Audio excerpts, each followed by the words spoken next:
What's up, everybody? Welcome back to the Live with Brandon Blakeney podcast. Of course, I am your host, Brandon Blakeney, aka Brandon Lee TV. You know I got another banger for you, so kick back, relax, and come take a ride with me. You are now locked into the Live with Brandon Blakeney podcast. Here is your host, Brandon Blakeney. Now, we know the season is over for every team in the WNBA but two right now. Everybody is looking at the offseason, how to improve their roster.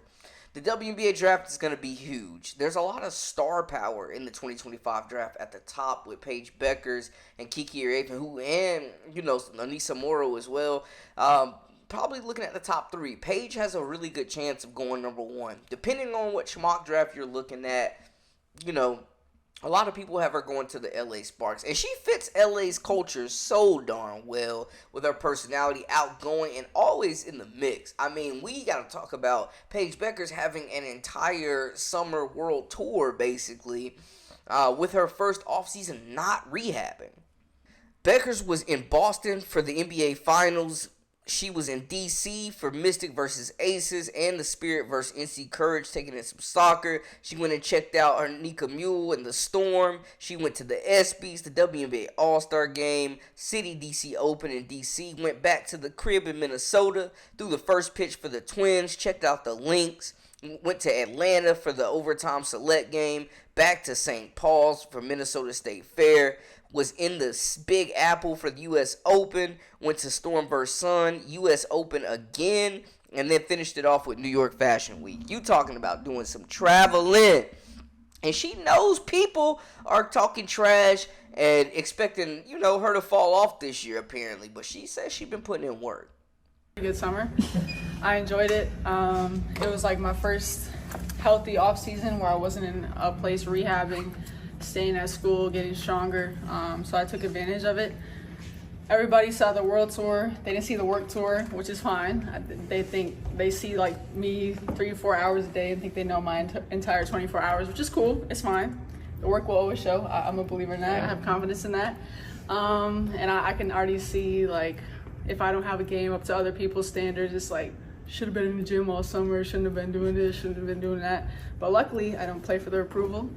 I play for God. I play for my teammates, play for my coaching staff, I play for the people who support me, good game or bad in their opinion. So all that to say, I had a great summer, yeah. This is going to be a big season for Paige, man. I mean, between her and Juju, I'm excited to see who's going to win Player of the Year, because I think it's going to come down to those two.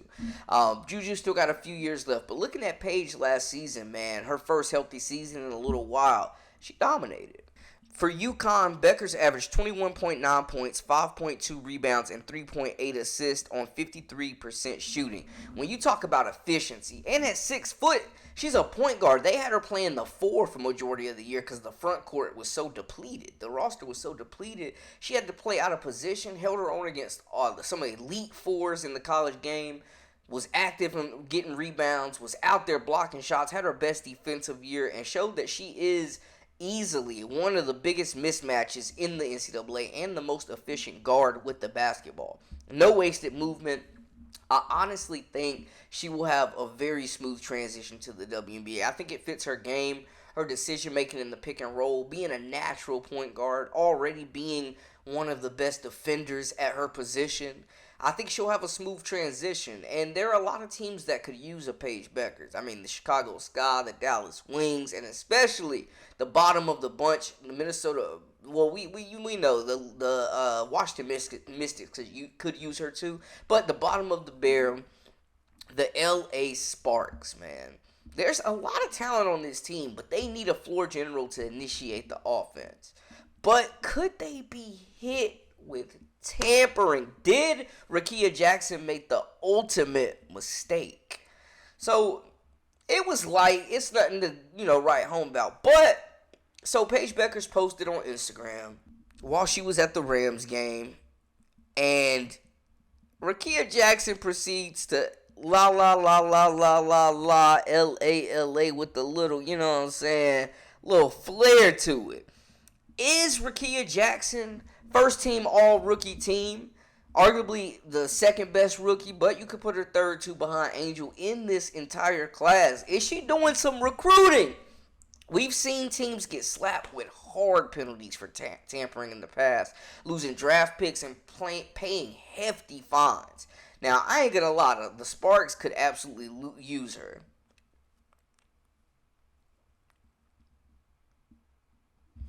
You look at the WNBA standings, the Sparks finished 8-32. They were 24 games back and finished the season in their last 10 at 2-8.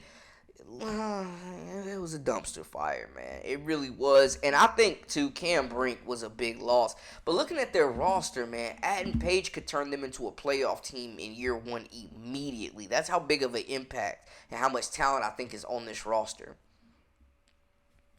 Looking at it, of course, you got, in my opinion, the comeback player of the year in Rickea, 17.3 points per game, over 9 rebounds. She is the number one option, the franchise player. Had a career year this year, led them in minutes, started every game, and she just was elite at her position, played in the Olympics as well. She's a big-time player, and I think a pick and roll with her ability to stretch the floor, get it off the dribble, finish down low with either hand, show the touch. The pick and roll with her and Rickea and Paige would be insane. That's a really, really good big three. Rickea Jackson, like we mentioned, made the all-rookie team, started 35 games, averaged 13.4 points. I love the late season addition of Odyssey Sims, who I think is a freaking stud in the backcourt for them and could play next to Paige. You got Ari McDonald. Lexi Brown, was battling some Lyme disease, but I think she will be back stronger if they bring her back on that contract. Kia Nurse was a good pickup for them in the backcourt as well, and I think she'd be a good backup point guard for Paige, a veteran that she could learn from. Now, Cameron Brink only played 15 games this year before tearing her ACL, and I gotta say, man, leading the league in blocks. She was good on the boards, could have been better, but also averaging 7.5 points. I hated to see Brink go down because it felt like she was finally figuring it out, man, and she had a quicker start than Rickea. Rickea did benefit, though, I will say, from Bueckers' injury, or from Cameron Brink's injury, I should say. And she really came into her own and showed that she's going to be an all-star, first-team, all-WNBA type player, in my opinion, when it's all said and done. But Zia Cook is a player that I want to see carve out more minutes. When she's gotten in the game, she played in 29. When she's gotten in the game, she's made plays, she's made shots, and shown she's a capable point guard as well, man. Free Zia Cook, please. But this roster is solid, man. They just need a little bit more firepower in the backcourt. You bring in Paige Bueckers, the fast break, they're automatically Showtime. You improve the perimeter defense. You get an elite playmaker. We saw how transcendent Caitlin Clark would transform the Indiana Fever in one season. Paige Bueckers can have that type of season, possibly even better. And the Sparks have a pretty good roster with young talent. They just don't have playmakers. They got a lot of scorers. They've got some versatility. They've got a little bit of size. They have plays. They have players, I should say. They don't have playmakers, though. So Paige Bueckers would be an elite fit there, but don't get caught tampering Rickea.